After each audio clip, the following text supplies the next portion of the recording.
ಪರಿಷತ್ನಲ್ಲೂ ಕೂಡ ಸಿಎಂ ಸಿದ್ದರಾಮಯ್ಯ ಉತ್ತರ ಕೊಡ್ತಿದ್ದಾರೆ. ವಿಪಕ್ಷಗಳ ಪ್ರತಿಭಟನೆಯ ನಡುವೆಯೇ ಸಿದ್ದರಾಮಯ್ಯ ಮಾತನಾಡ್ತಿದ್ದಾರೆ. ವಿಪಕ್ಷಗಳು ದೋಸ್ತಿ ನಾಯಕ ನಡೆಸ್ತಾ ಇರುವಂತಹ ಪ್ರತಿಭಟನೆ ಹೋರಾಟಕ್ಕೆ ಉತ್ತರ ಕೊಡ್ತಾ ಇದ್ದಾರೆ ಮಾನ್ಯ ಮುಖ್ಯಮಂತ್ರಿಗಳು ವಿಧಾನ ಪರಿಷತ್ನಲ್ಲಿ. ಒಂದ್ ಕಡೆ ಗದ್ದಲ ನಡೀತಿದೆ ವಿಪಕ್ಷಗಳಿಂದ, ಆದರೆ ಮುಖ್ಯಮಂತ್ರಿಗಳು ತಿರುಗೇಟನ್ನು ಕೊಡ್ತಿದ್ದಾರೆ ತಮ್ಮ ಭಾಷಣದಲ್ಲಿ.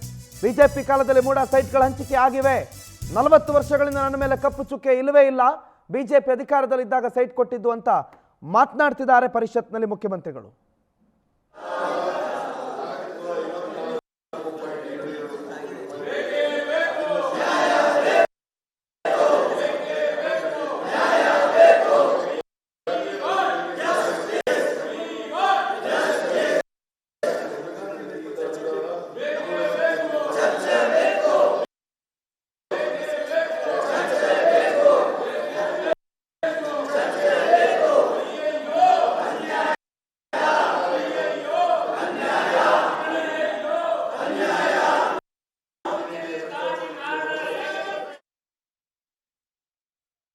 ಬಿಜೆಪಿ ಅದರಲ್ಲಿ ಹೊಣೆಗಾರರು.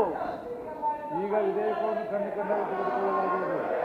2ರಿಂದ 17 ಖಂಡಗಳು ವಿಧೇಯಕದ ಭಾಗವಾಗಿರಬೇಕು.